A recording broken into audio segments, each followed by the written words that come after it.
Welcome to my YouTube channel. আজি ম্যাথমেটিক্সৰ কিছুমান MCQ লৈ আহিছো। MCQ বোৰ কামৰূপ মেট্ৰ ডিস্ট্ৰিক্টৰ প্ৰি ফাইনাল এক্সামিনেশ্যন 2023-2024 ৰ হয়। তোমালোকে এই ভিডিঅ'টো ভালকৈ চাবা আৰু প্ৰেক্টিছ কৰিবা। ইয়াত ভালকৈ আলোচনা কৰা হৈছে কেনেকৈ আমি MCQৰ শুদ্ধ অপশ্যনটো বিচাৰি পাওঁ। তোমালোকে ভিডিঅ'টো চাবা, শ্বেয়াৰ কৰিবা, লাইক কৰিবা আৰু সাবস্ক্ৰাইব কৰিবা। প্ৰথম কোৱেশ্চনটো হ'ল তলৰ কোনটো পৰিমেয় সংখ্যা? চাৰিটা অপশ্যন আছে। A √2/π, B √2/√6, C √2/8, D √2/3। ইয়াৰ ভিতৰত আমি পৰিমেয় সংখ্যাটো বাছি উলিয়াব লাগিব। এই প্ৰশ্নটো কৰিবলৈ হ'লে তোমাৰ পৰিমেয় সংখ্যাৰ ধাৰণা থাকিব লাগিব, তাৰ লগতে অপৰিমেয় সংখ্যাৰো ধাৰণা থাকিব লাগিব। আমি জানো পৰিমেয় সংখ্যাবোৰ হ'ল p/q আকাৰৰ, য'ত q not equal to 0, অৰ্থাৎ হৰ শূন্য হব নোৱাৰে। যিবোৰ সংখ্যা p/q আকাৰত আমি প্ৰকাশ কৰিব পাৰি সেইবোৰক পৰিমেয় সংখ্যা বোলে, য'ত q not equal to 0। এতিয়া অপৰিমেয় সংখ্যা কোনবোৰ? অপৰিমেয় সংখ্যা মনত ৰাখিবা। অপৰিমেয় সংখ্যাবোৰ যেনেকুৱা এই √ৰ ভিতৰত যদি কোনো মৌলিক সংখ্যা থাকে, মৌলিক সংখ্যাৰ বৰ্গমূলবোৰ অপৰিমেয় সংখ্যা। এইবোৰক আমি p/q আকাৰত প্ৰকাশ কৰিব নোৱাৰি। এটা অপৰিমেয় সংখ্যা। এই নম্বৰত যদি আমি যাওঁ, ইয়াত আছে √2/π। √2 এটা অপৰিমেয় সংখ্যা, কাৰণ এইটো মৌলিক সংখ্যা। মৌলিক সংখ্যাৰ বৰ্গমূল অপৰিমেয় সংখ্যা। π নিজেও এটা অপৰিমেয় সংখ্যা। গতিকে এটা অপৰিমেয় সংখ্যাতে আন এটা অপৰিমেয় সংখ্যা হৰণ কৰিলে কেতিয়াবা পৰিমেয় হয়, কিন্তু ইয়াত আমি এই √2 πৰে হৰণ কৰিব নোৱাৰি, গতিকে এইটো অপৰিমেয় থাকি যাব। এটা এটা অপৰিমেয় সংখ্যা। এতিয়া ইয়াত √2/√6, √2/√6, ইয়াক যদি আমি সেপাৰেট কৰো, √2/6ক আমি লিখিব পাৰি √3 ইনটু √2। এইটো দিয়ে এইটো হৰণ কৰিলে 1/√3। গতিকে এটা অপৰিমেয় থাকি আছে, এইটো অপৰিমেয়। এতিয়া সি নম্বৰত আমি যাম। সি নম্বৰত আছে √2/√8। √8ক আমি লিখিব পাৰি 4 ইনটু 2 √2। চাৰিৰ বৰ্গমূল আছে, চাৰিৰ বৰ্গমূল হ'ল 2। এই 2ৰ বৰ্গমূল নাই, গতিকে এইটো √2ৰ ভিতৰতে থাকিব। এতিয়া এই √2 এই √2ক হৰণ কৰিলে একবাৰ যাব, থাকিল আমাৰ 1/2। গতিকে এইটো p/q আকাৰত আমি লিখিব পাৰিছো। এইটো হ'ল এইটো এটা পৰিমেয় সংখ্যা। গতিকে আমাৰ শুদ্ধ অপশ্যনটো হ'ল C। এনেকে আমি বিচাৰি উলিয়াব লাগিব। কোৱেশ্চন নম্বৰ 2, 18 স্কয়াৰ আৰু 19 স্কয়াৰৰ মাজত থকা স্বাভাৱিক সংখ্যা কেইটা? A 39, B 38, C 37, D 36। এটা নোট মনত ৰাখিবা, n স্কয়াৰ আৰু n+1 হোল স্কয়াৰৰ মাজত 2n টা স্বাভাৱিক সংখ্যা থাকে।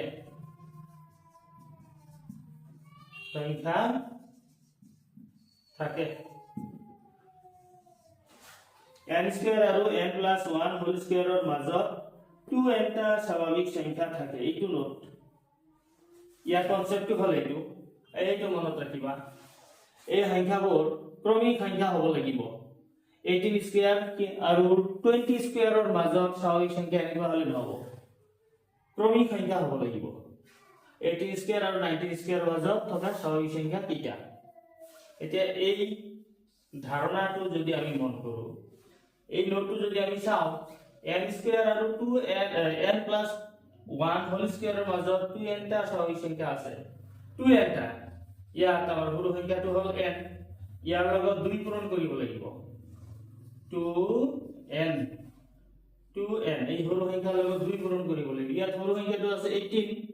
ইয়াৰ লগত 2 পূৰণ কৰিলে 18 * 2 36 গতিকে অপচন ডি Question 3 306 আৰু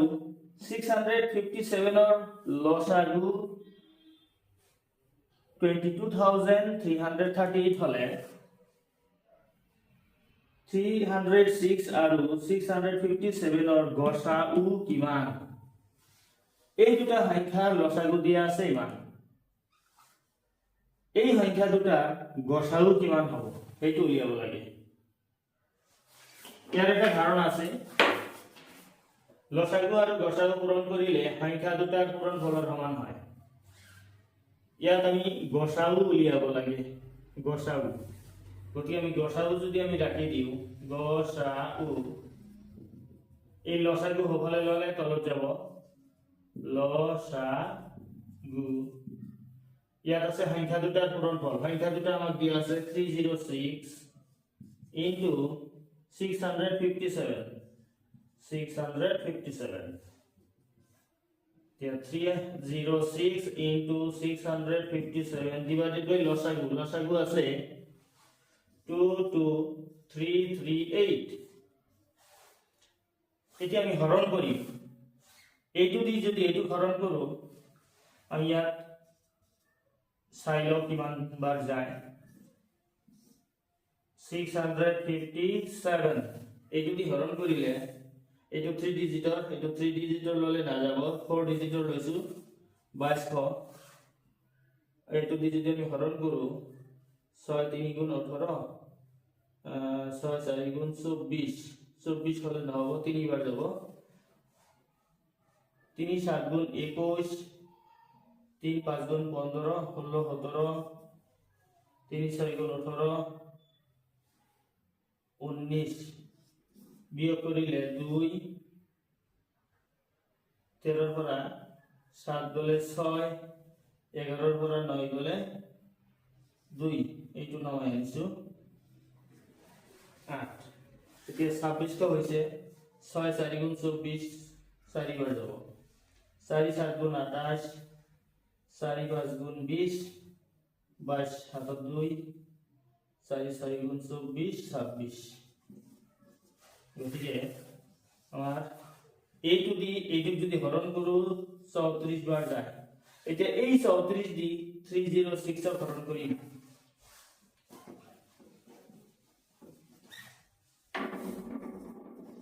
34 দি 306 ৰ হৰণ কৰিলে ইয়াৰ লগত কি পূৰণ কৰিলে এইটো আহিব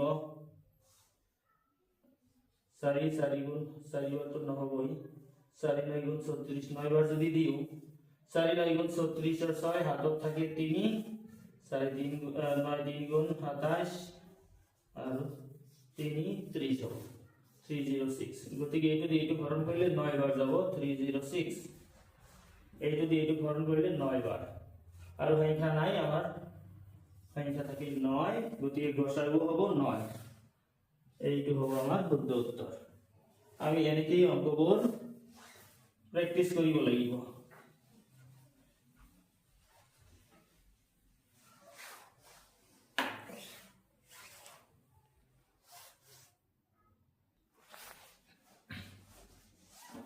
Question number 4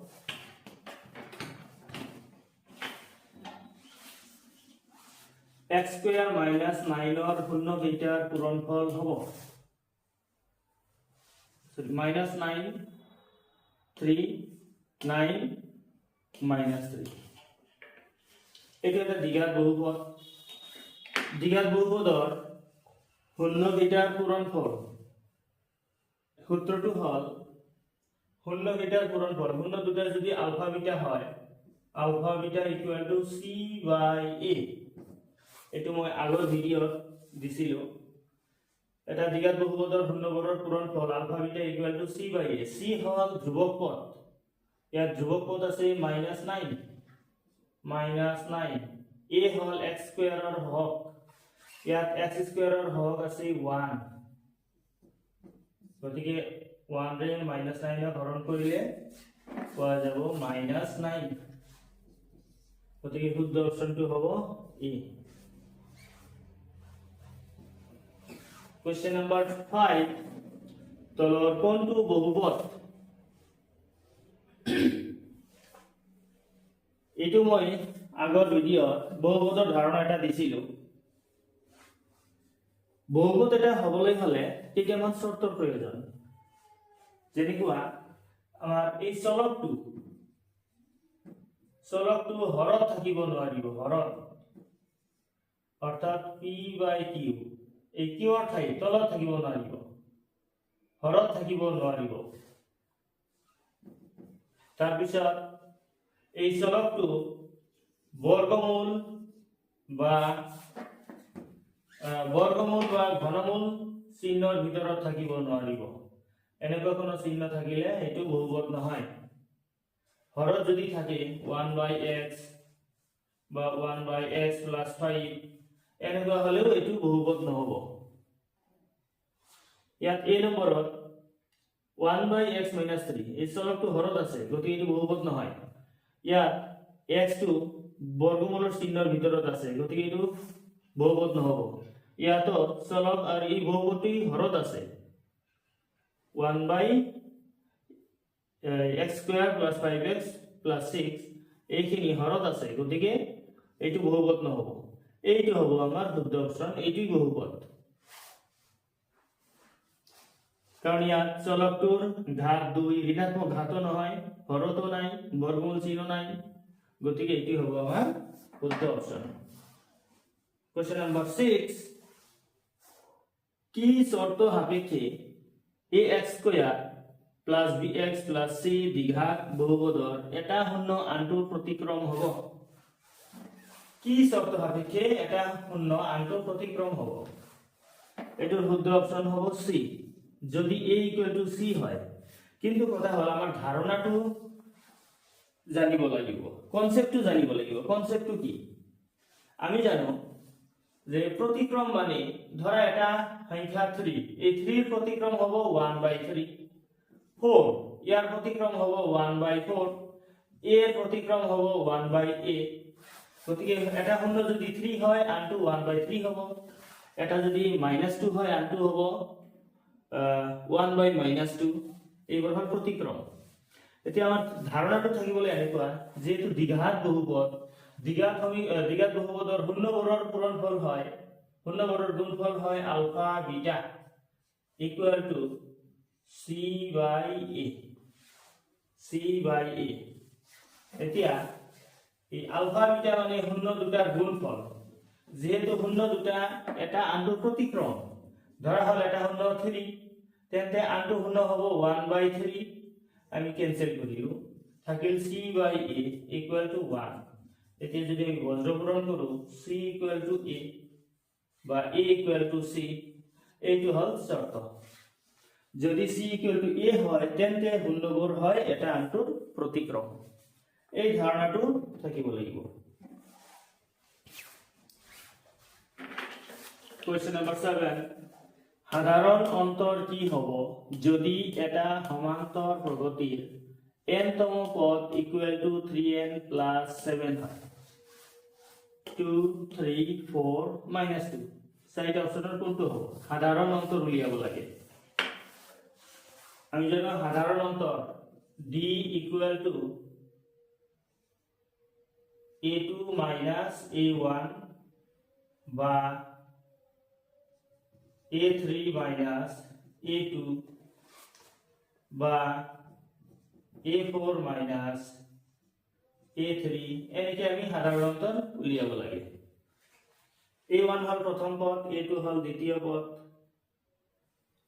a2 হল দ্বিতীয় পদ a3 হল তৃতীয় পদ এটো হল আমার সাধারণ অন্তর উলিওয়া সূত্র a2 minus a1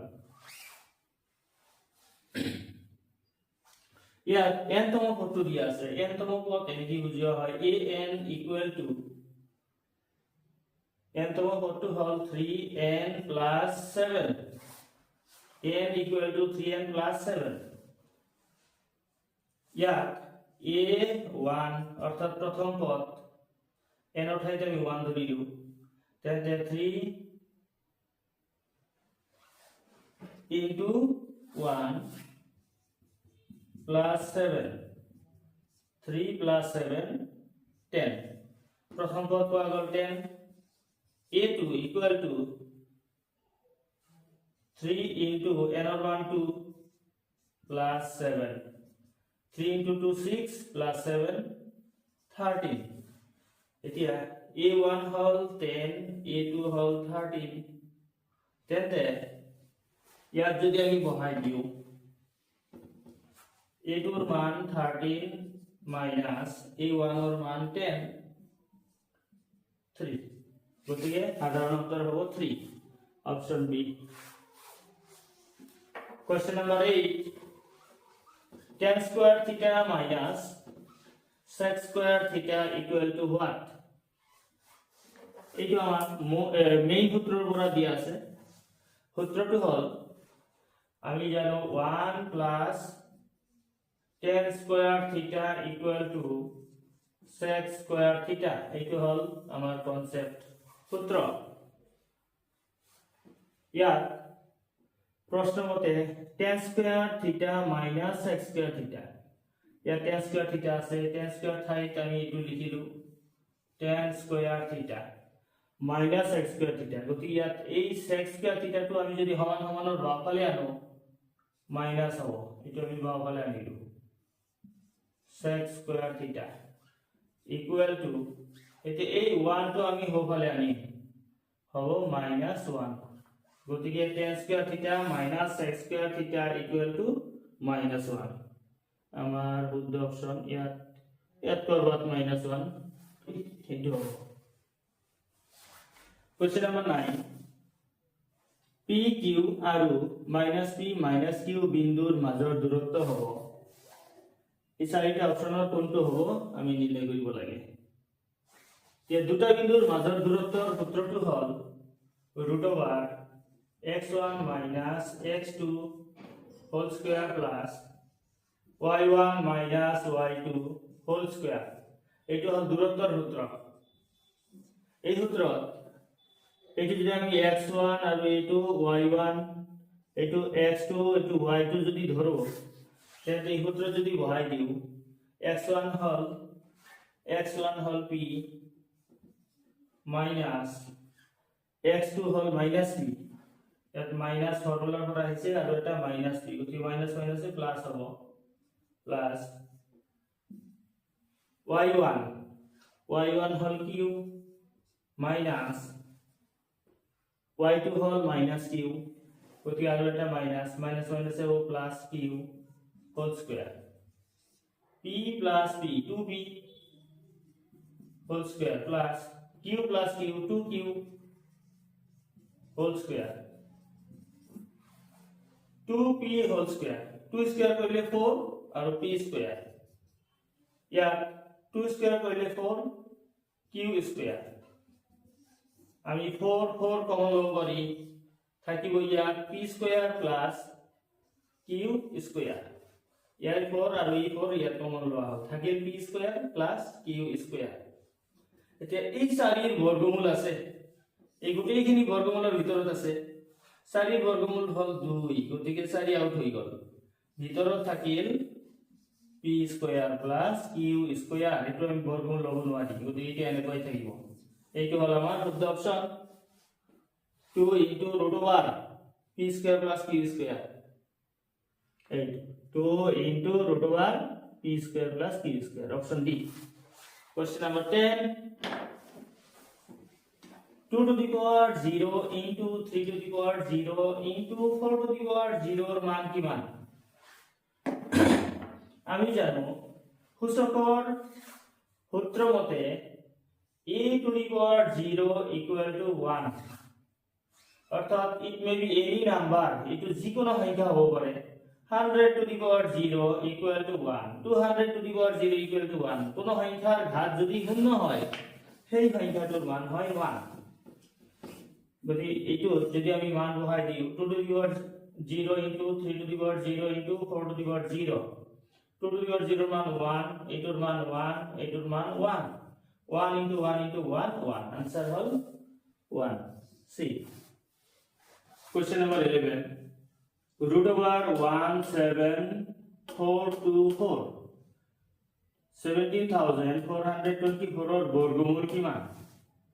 12, 132, 11, 1452 কোনটো হ'ব? এইটোৰ বৰ্গমূল কিমান হ'ব?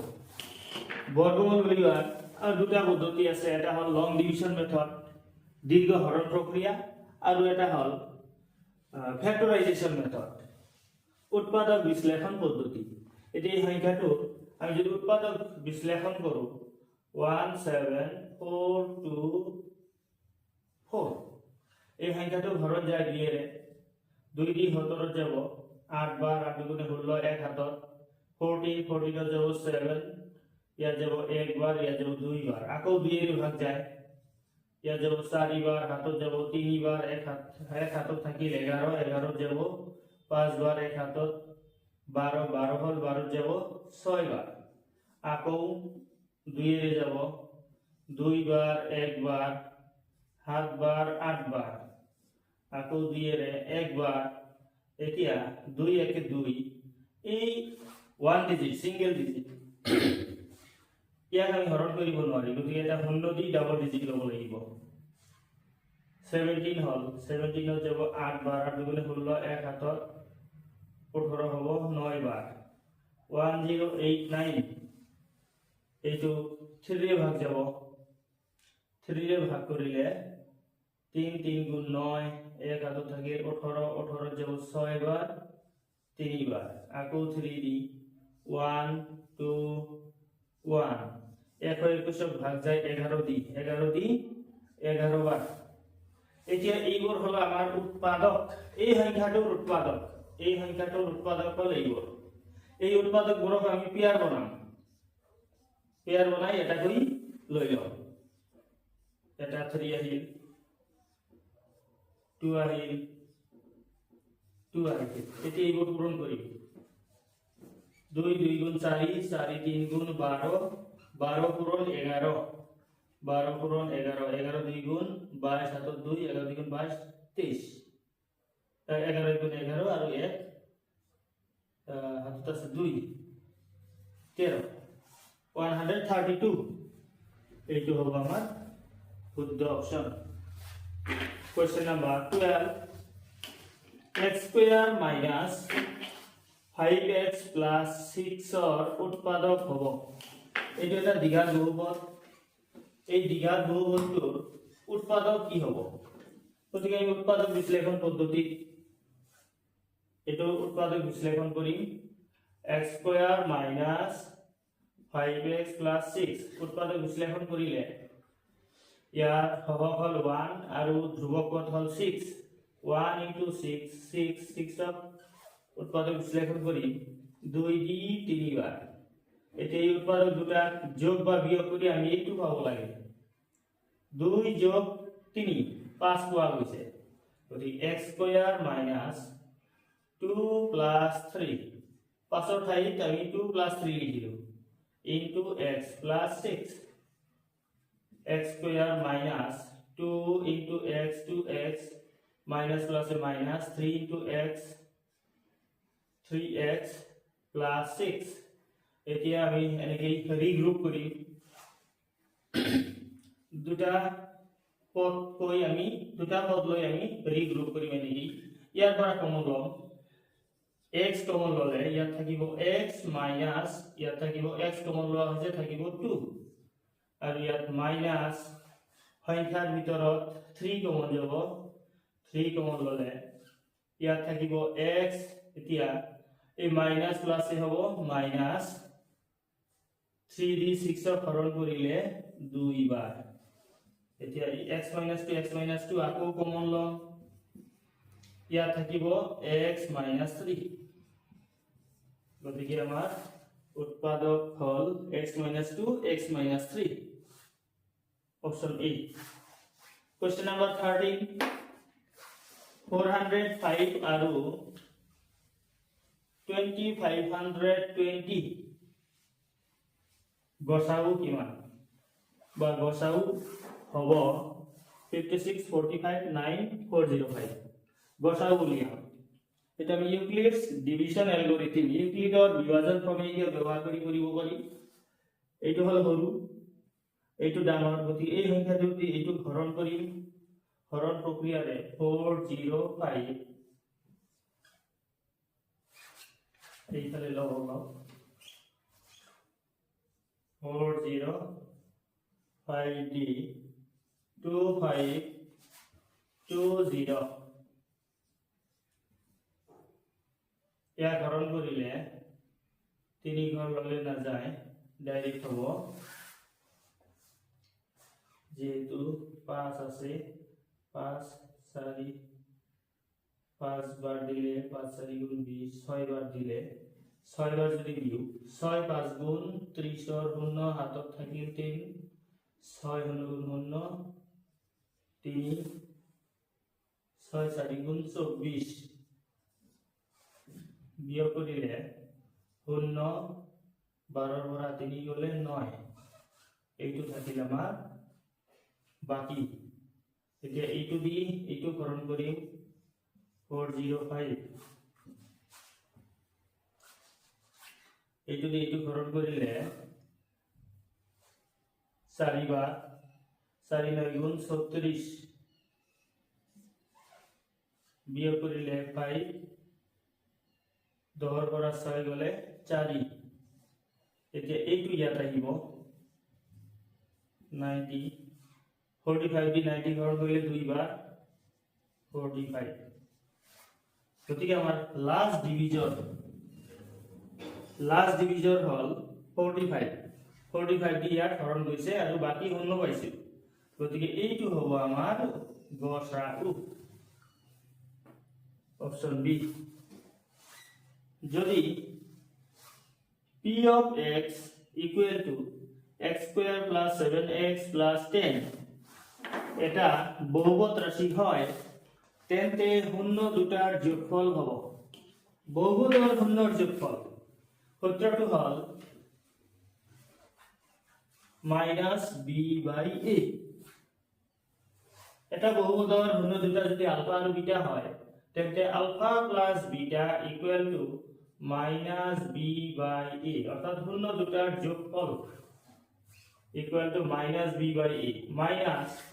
b হল x ৰ হহক b হল x ৰ হহক হল 7 আৰু a হল x স্কয়াৰৰ হহক ইয়াত x স্কয়াৰৰ হহক ইয়াত 1 আছে x স্কয়াৰ মানে 1x স্কয়াৰ মানে এটা x স্কয়াৰ গতিকে ইয়াৰ হহক 1 দি 7 -7 হৰণ কৰিলে -7 এইটো হ'ব আমাৰ শুদ্ধ option -7 b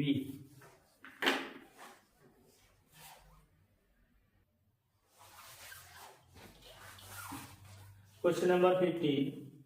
6x minus 3y plus 10 equal to 0 comma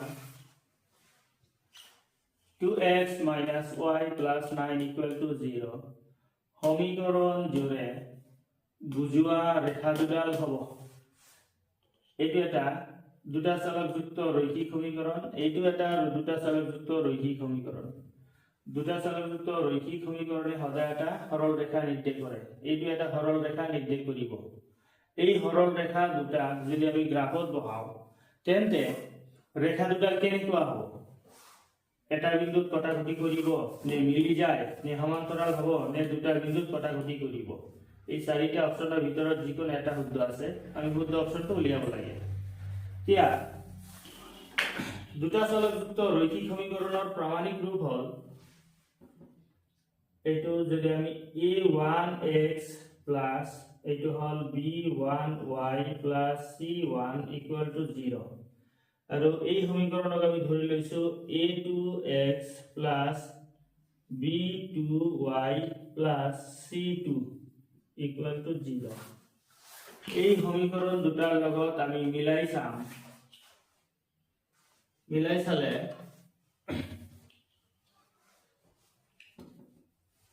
সমান্তৰাল হোৱাৰ শৰ্তটো হ'ল এইটো a1 by a2 equal to b1 by b2 not equal to c1 by c2 যদি এইটো শর্ত সিদ্ধ কৰে তেন্তে ৰেখা দুডাল হ'ব সমান্তৰাল যদি এই শৰ্তটো সিদ্ধ কৰে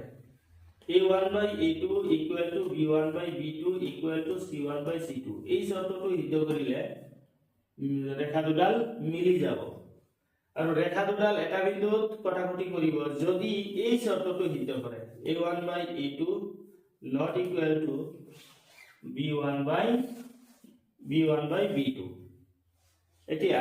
কোনটো শর্ত সিদ্ধ কৰিব আমি উলিয়াম প্রথমে আমি a1 by a2 উলিয়াম a1 by a2 equal to a1 হল এই সমীকরণ দুটাৰ লগত যদি আমি ৰিজাই চাও a1 ৰ ঠাইত আছে 6 গতিকে ইয়াত লিখিম 6 a2 আছে এই সমীকরণ a2 ৰ ঠাইত আছে 2 कैंसिल কৰিলে 3 বাৰ equal to 3 তে b1 by b2 আমি ওলাই চাম b1 আছে ইয়াত b1 ৰ ঠাইত আছে -3 তে -3 b2 আছে ইয়াত b2 ঠাইত আছে y ৰ হক 1 আছে ইয়াত গতি -1 মাইনাস कैंसिल 1 দি 3 কৰণ কৰিলে 3 হ'ব c1 by c2 c1 ৰ ঠাইত আছে 10 আৰু c2 ৰ ঠাইত আছে 9 এটা আমি হৰণ কৰিব নোৱাৰি গতিকে এই দুটা সমান পোৱা গৈছে a1 by a2 equal to b1 by b2 a2 not equal c1 by c2 a2 সমান নহয় এই দুটাৰ সমান নহয় গতিকে আমাক এই শৰ্তটো সিদ্ধ কৰিছে a1 by a2 equal to b1 by b2 not equal to c1 by c2 অর্থাৎ 3 সমান 3 not equal to 10 divided by 9 এই দুটা সমান কিন্তু এইটো সমান নহয় এই দুটা সমান কিন্তু এইটো সমান নহয় গতিকে এইটো শর্ত সিদ্ধ কৰিছে অপশন হ'ব সমান্তৰাল সি Question number 16 3x plus 2ky equal to 2 equal to 2 আৰু 2x plus 5y plus 1 equal to 0 ৰেখা দুডাল সমান্তৰাল তেন্তে কি ৰ মান হ'ব ইয়াত কি আছে এই কে ঠাইত কিবা এটা সংখ্যা হ'ব কে ৰ মান কি হ'ব সেই সংখ্যাটো আমি নিৰ্ণয় কৰিব লাগে ইয়াত চাৰিটা অপচন আছে এই অপচনৰ পৰা আমি বিচাৰি উলিয়াব লাগিব গতিকে এইটো কৰিবলৈ হলে আমি এই সমান্তৰাল হোৱাৰ শৰ্ত ইয়াত সমান্তৰাল কৈছে এই ৰেখা দুডাল সমান্তৰাল গতিকে এই সমান্তৰাল হোৱাৰ শৰ্ত হল এইটো এই শৰ্তটো আমি ৰাখিছো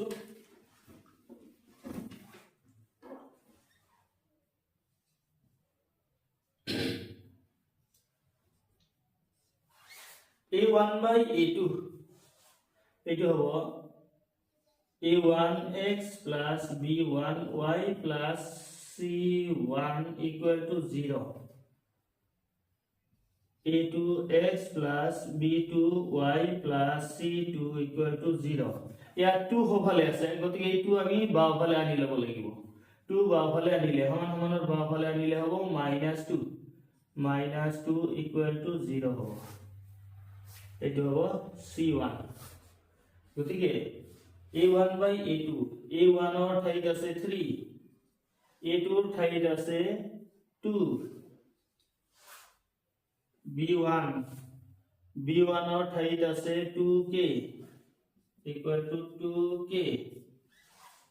b2 ৰ ঠাইত আছে 5 ইয়াত কি আছে গতিকে আমাৰ এইখিনি নানিলেও হ'ব যেহেতু কি ইয়াত আছে ইয়াত আমি ক্যালকুলেশন কৰিম বজ্ৰপূৰণ কৰিলে 4k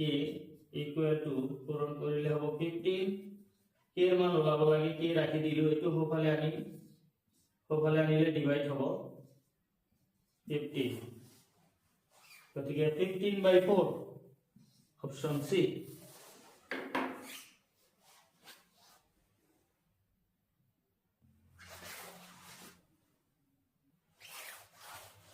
Question number 17. 2x square minus 6x plus 3 equal to 0 সমীকৰণৰ মূল দুটা হ'ব a বাস্তৱ আৰু সমান b বাস্তৱ আৰু অসমান c বাস্তৱ নহয় d অবাস্তৱ আৰু সমান এই চাৰিটা অপচনৰ কোনটো হ'ব এইবোৰ হ'ল মূলৰ প্ৰকৃতি এটা দ্বিঘাত সমীকৰণৰ মূল দুটাৰ প্ৰকৃতি কি ইয়াত কেইটামান চৰ্ত দিয়া আছে বাস্তৱ আৰু সমান হ'বলৈ চৰ্তটো হ'ল b স্কয়াৰ - 4ac 0 যদি এই চৰ্তটো প্ৰযোজ্য হয় তেন্তে এই চৰ্তটো সিদ্ধ কৰে তেন্তে বাস্তৱ আৰু সমান হ'ব মূল দুটা যদি b স্কয়াৰ - 4ac 0 হয় তেন্তে মূল দুটা হ'ব বাস্তৱ আৰু অসমান আৰু যদি b স্কয়াৰ - 4ac 0 হয় তেন্তে মূল দুটা বাস্তৱ নহয় এতিয়া এই তিনটাৰ ভিতৰত কোনটো সিদ্ধ কৰে আমি উলিয়াম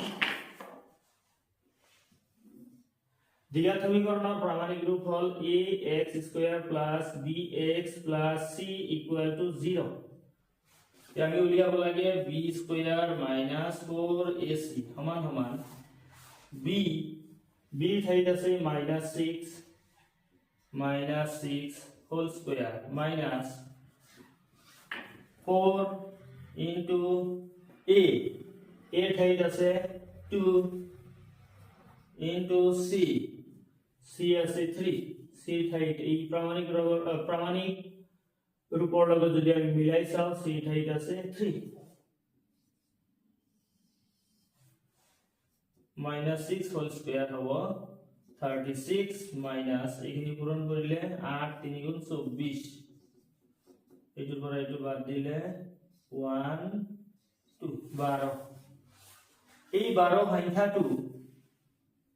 শূন্যৰ সমান নহয় শূন্যতকৈ সৰু নহয় এটো শূন্যতকৈ ডাঙৰ এই সংখ্যাটো শূন্যতকৈ ডাঙৰ গতিকে এই b স্কয়াৰ - 4ac >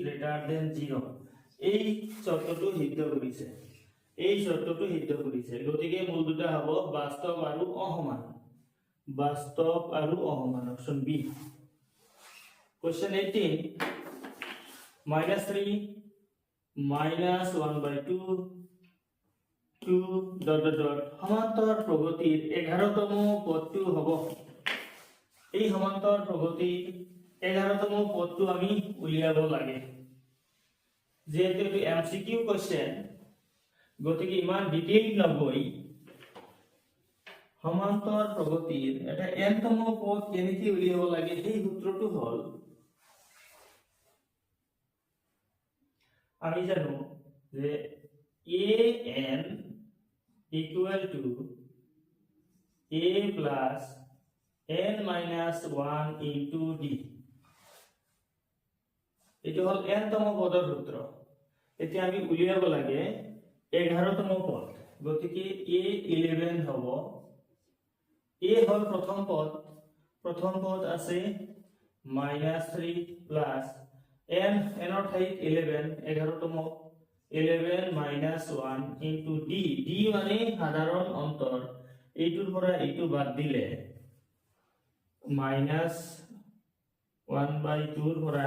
-3 সাধাৰণ অন্তৰ এনেকৈ উলিওৱা হয় এইটোৰ পৰা এইটো মাইনাস গতিকে এইটোৰ পৰা এইটো লিখিলে এইটো হ'ব মাইনাস এইটো সূত্ৰৰ পৰা মাইনাস তাৰ পিছত -3 -1/2 মাইনাস এ হ'ব +3 অৰ্থাৎ 3 এৰ পৰা হাফ বাদ দিলে এটো হল হাফ 3 এৰ পৰা হাফ বাদ দিলে আড়াই হ'ব আড়াই হল 5/2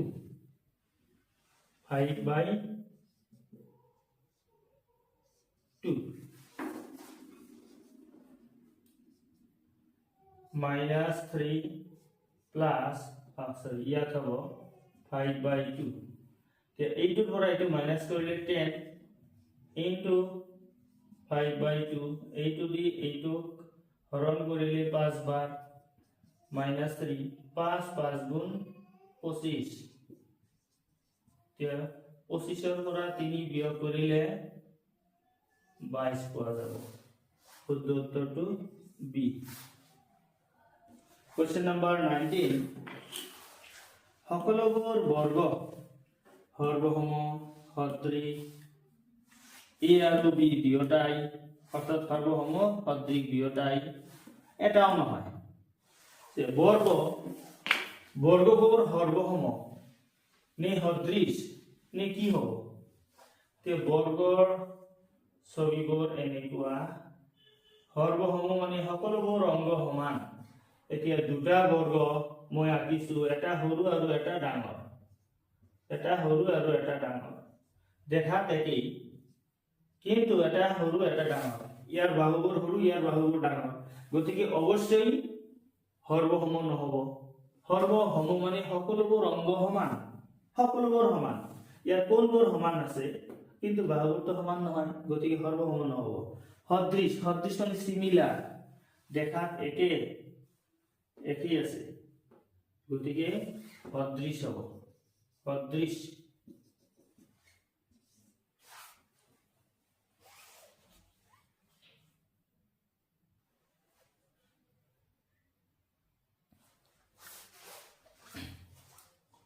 Question number 20 ত্রিভুজ ABC D আৰু E ক্ৰমে AB আৰু AC মধ্যবিন্দু যদি BC = 6 cm আৰু DE সমান্তৰাল BC হয় তেন্তে DE ৰ দৈৰ্ঘ্য হ'ব 2.5 cm 3 cm 5 cm 6 cm এটা ৰাফ কৰিছো ত্ৰিভুজ ABC কথা কৈছে তে যিকোনো এটা ত্ৰিভুজ মই আঁকি লৈছো ABC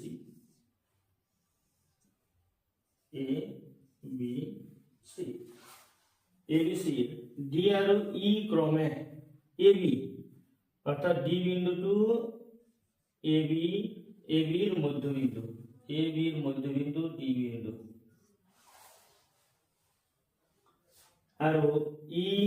AC ৰ মধ্যবিন্দু AC ৰ মধ্যবিন্দু হল E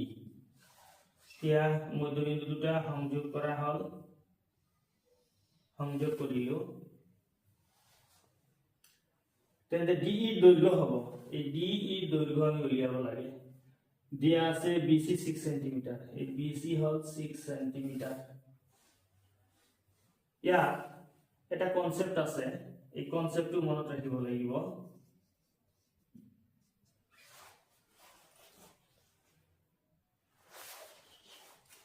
কনসেপ্টটো হল এইটো ত্ৰিভুজৰ যিকোনো দুটা বাহুৰ মধ্যবিন্দু সংযোগী ৰেখাখণ্ড তৃতীয় বাহুৰ সমান্তৰাল আৰু আধা এই দুটা ত্ৰিভুজ এই ত্ৰিভুজৰ AB আৰু AC বাহুৰ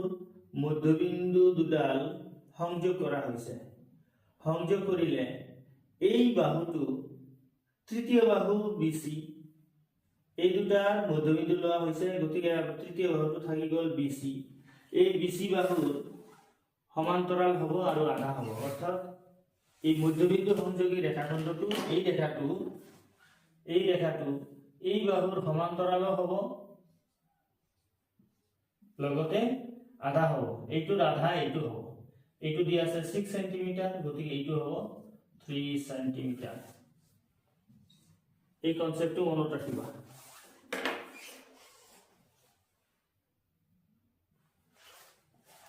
Question number 21 এটা বহিবিন্দু P ৰ পৰা O কেন্দ্ৰযুক্ত এটা বৃত্তলৈ টনা স্পৰ্শক দুডালে P বিন্দুত 90 ডিগ্ৰী কোণ কৰে আৰু বৃত্তটোৰ ব্যাসাৰ্ধ A তেন্তে OP হ'ব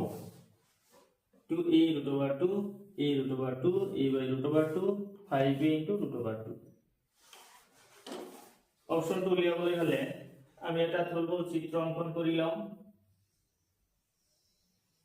ধৰি লও এইটো আমাৰ বৃত্ত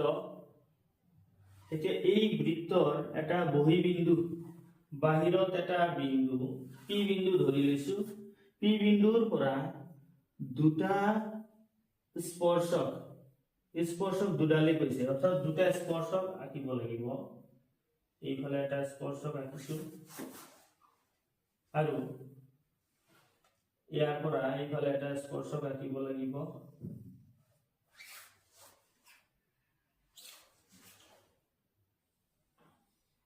লগতে ইয়াত কৈছে যে এই স্পৰ্শক দুডালে পি বিন্দুত কাটিছে আৰু বৃত্তটোৰ কেন্দ্ৰ হল O। আকৌ এই স্পৰ্শক দুডালে পি বিন্দুত যে মিলিত হৈছে তাত 90 ডিগ্ৰী কোণ উৎপন্ন কৰিছে, এইটো 90 ডিগ্ৰী কোণ। এতিয়া আমি এই ব্যাসাৰ্ধটো অঙ্কন কৰি লওঁ। এই ব্যাসাৰ্ধ দিয়া আছে A, বৃত্তটোৰ ব্যাসাৰ্ধ হল A। আমি OP দৈৰ্ঘ্য উলিয়াব লাগে। OP দৈৰ্ঘ্য উলিয়াবলৈ হলে আমি এই ত্ৰিভুজ দুটা মন কৰিম। এই ত্ৰিভুজ দুটা সৰ্বাংগ সম হ'বনে নাই, ইয়াত এটা নাম দিছো মই M, এইটো L নাম দিলো। এতিয়া ইয়াত কৈছে এইটো 90 ডিগ্ৰী কোণ উৎপন্ন কৰিছে, 90 ডিগ্ৰী কোণ উৎপন্ন কৰিছে। আকৌ এই ত্ৰিভুজ দুটা আমি সৰ্বাংগ সম দেখুৱাব পাৰো নে নাই চাওঁ। এই ত্ৰিভুজ দুটাৰ এই কোণৰ সমান এই কোণ, কাৰণ স্পৰ্শকৰ ওপৰত টনা ব্যাসাৰ্ধ সদায় লম্ব হয়। এইটো এটা স্পৰ্শক, এইটো ব্যাসাৰ্ধ, গতিকে এইটো 90 ডিগ্ৰী, এইটো 90 ডিগ্ৰী, গতিকে এই কোণ দুটা সমান। এই বাহুৰ সমান এই বাহু, একে বৃত্তৰ ব্যাসাৰ্ধ। আকৌ এই বাহু সমান এই বাহু। বহিবিন্দুৰ পৰা টনা স্পৰ্শকবোৰ সমান হয়। এই স্পৰ্শক দুডাল সমান, এই ব্যাসাৰ্ধ দুটা সমান, এই কোণ দুটাও সমান। এইটো সাধাৰণ বাহু লব পাৰো, গতিকে S নাইবা SAS এই উপপাদ্যমতে যদি আমি লওঁ তেন্তে এই ত্রিভুজ দুটা হ'ব সৰ্বসম। সৰ্বসম হলে এই কোণৰ সমান এই কোণ হ'ব, এই কোণৰ সমান এই কোণ হ'ব। এই কোণৰ সমান যদি এই কোণ হয় তেন্তে এই কোণটো হ'ব 45 ডিগ্ৰী, এই কোণটো হ'ব 45 ডিগ্ৰী। এইটো হল 90 ডিগ্ৰী আছিল এইটো, গতিকে 45 ডিগ্ৰী কৈ পৰিলে। আকৌ এইটো 90, এইটো 90, গতিকে এই কোণটো হল 90 ডিগ্ৰী। 90 90 90, গতিকে এইটো 90 ডিগ্ৰী। এতিয়া এই কোণৰ সমান এই কোণ, যেহেতু ত্ৰিভুজ দুটা সৰ্বসম, গতিকে এইটো হ'ব 45 ডিগ্ৰী আৰু এই কোণটো হ'ব 45 ডিগ্ৰী। অৰ্থাৎ এই ইয়াৰ যিকোনো এটা ত্ৰিভুজ যদি আমি এতিয়া লৈ লওঁ, এনেকুৱা আছে, মই এই ত্ৰিভুজটো ইয়াত আঁকি ললো MPO। এইটো হল 45 ডিগ্ৰী, এইটো 45 ডিগ্ৰী, অৰ্থাৎ দুটা কোণ সমান, গতিকে বাহু দুটা সমান হ'ব। এইটো বাহু দিয়া আছে A, গতিকে এই বাহুটো হ'ব A। তেন্তে আমি OP উলিয়াব লাগে। আকৌ এইটো 90 ডিগ্ৰী, সমকোণী ত্ৰিভুজ হয়, সমকোণী ত্ৰিভুজ। সমকোণী ত্ৰিভুজৰ ক্ষেত্ৰত আমি পাইথাগোৰাছৰ সূত্ৰ ব্যৱহাৰ কৰিব পাৰি। এইটো হল অতিভুজ OP। OP ইকুয়াল টু √, ভূমি স্কয়ার যোগ লম্ব স্কয়ার।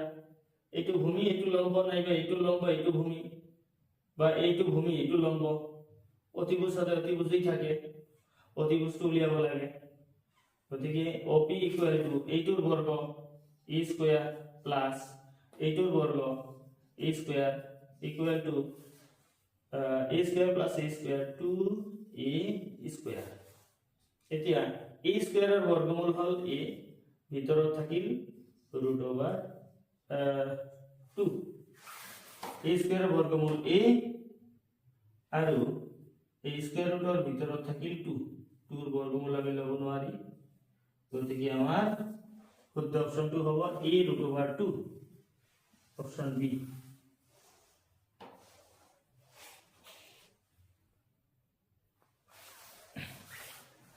Question number 22.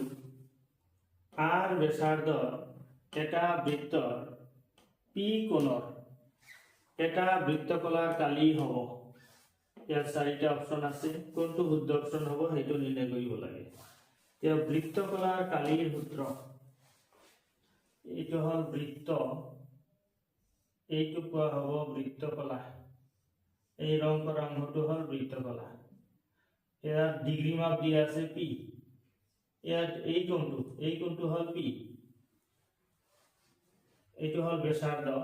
এই কোণটো পি, পি কোণ, ব্যাসাৰ্ধ r। বৃত্তকলাৰ কালিৰ সূত্ৰটো হ'ল θ/360 degree into pi r square. ইয়াত যেহেতু থিটা মানে কোণ, ইয়াত কোণ দিয়া আছে পি, গতিকে আমি থিটা নিলিখি লিখিম পি। এতিয়া এইটো আমি মিলাই চাম ক'ত আছে p/180, এইটো মিল নাই, ইয়াত পাই r স্কয়াৰ নাই, এইটো নহব। ইয়াত পাই r স্কয়াৰ ঠিকই আছে, কিন্তু ইয়াত 180 ডিগ্ৰী, কিন্তু ইয়াত আছে 360, এইটো হল আমাৰ সূত্ৰ, গতিকে এইটো নহয়। সি 2 পাই r স্কয়াৰ থাকিব লাগে, ইয়াত r স্কয়াৰ নাই, গতিকে এইটো নহব। এতিয়া এইটো চাম, পাই r স্কয়াৰ আছে, ইয়াত থাকিব লাগে, ইয়াত থাকিব লাগিছিল 360, কিন্তু ইয়াত আছে 720, ইয়াত পাই r স্কয়াৰ মিলিছে। এতিয়া ইয়াত যদি এটা 2 পূৰণ কৰো, ইয়াতো আমি 2 পূৰণ কৰিলে এই 2 কাটা, আগৰ 2 থাকি আছে, এই 2 পূৰণ কৰিলে কিমান হ'ব, p বাই এই দুটা পূৰণ কৰিলে হ'ব 720 ডিগ্ৰী ইনটু 2 পাই r, গতিকে এইটো মিলি আছে, এইটো হ'ব আমাৰ শুদ্ধ উত্তৰ। এনেকেই মিলাব লাগে, হুবহু দিয়া নাথাকিবও পাৰে, অলপ ক্ৰিটিক্যাল কৰি দিছে। Question number 23, 49 cm by 33 cm by 24 cm আকাৰৰ গোটা আয়তীয় ঘনক এটা গলাই এটা গোটা গোলকৰ আকাৰ দিয়া হয়, গোলকটোৰ ব্যাসাৰ্ধ হ'ব। এটা আয়তীয় ঘনক গলাই গোলকৰ আকাৰ দিয়া হ'ব। এই আয়তীয় ঘনক, এইটো হল আমাৰ কিতাপ, এই কিতাপটো আয়তীয় ঘনক আকৃতিৰ। এনেকুৱা ধৰণৰ এটা যদি ধাতুৰ যদি এটা ঘনক থাকে, আয়তীয় ঘনক ধাতুৰ, সেইটো যদি আমি গলাই এটা বল বনাও বলৰ দৰে, সেইটো কোৱা হ'ব গোলক, গোলকৰ আকাৰ বলৰ দৰে। গতিকে এই ধাতুটো, এই আয়তীয় ঘনকৰ যিমানখিনি ধাতু আছে, সেই ধাতুখিনি এই গোলকৰ থাকিব, কাৰণ এই আয়তীয় ঘনকটো গলাই বল বনোৱা হৈছে। সেই বলত আয়তীয় ঘনকৰ যিখিনি ধাতু আছে সেইখিনিয়ে থাকিব, কম বেছি হোৱা নাই। এটা বস্তু গলাই আনটো বস্তুৰ শেপ দিয়া হৈছে, গতিকে দুয়োটাৰ আয়তন সমান হ'ব। ইয়াত গোলকৰ আকাৰ দিয়া হল, গোলকটোৰ ব্যাসাৰ্ধ উলিয়াব লাগে। এতিয়া দুয়োটাৰ আয়তন সমান হ'ব, অৰ্থাৎ গোলকৰ আয়তন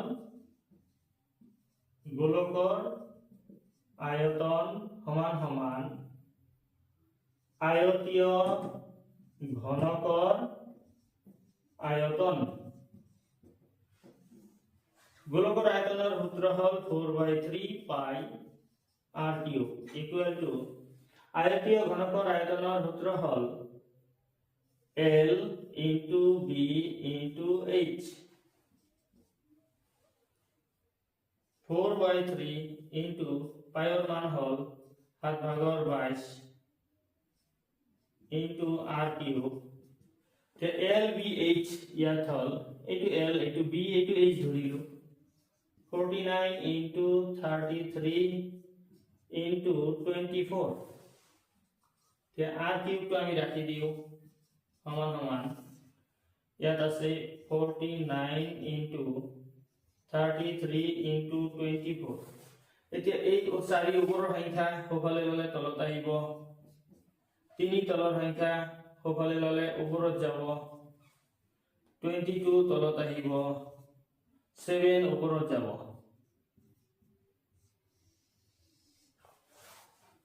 এতিয়া আমি হৰণ কৰিম 22 11 দি হৰণ কৰিলে ইয়াত হ'ব 2 33ক 11 ৰে হৰণ কৰিলে হ'ব 3 এতিয়া এই 2 দি 24ক হৰণ কৰিলে হ'ব 12 এই 4 দি 12 হৰণ কৰিলে হ'ব 3 গতিকে আমাৰ থাকিল 49 আৰু ইয়াত আছে এটা 7 ওপৰত 7 আৰু ইয়াত আছে 49 49ক আমি 7 into 7 লিখিব পাৰি 7 7 যা 49 আৰু ইয়াত আৰু এটা 7 আছে একেলগে লিখিলো into আৰু ইয়াত থাকিল 3 into ইয়াত থাকিল 3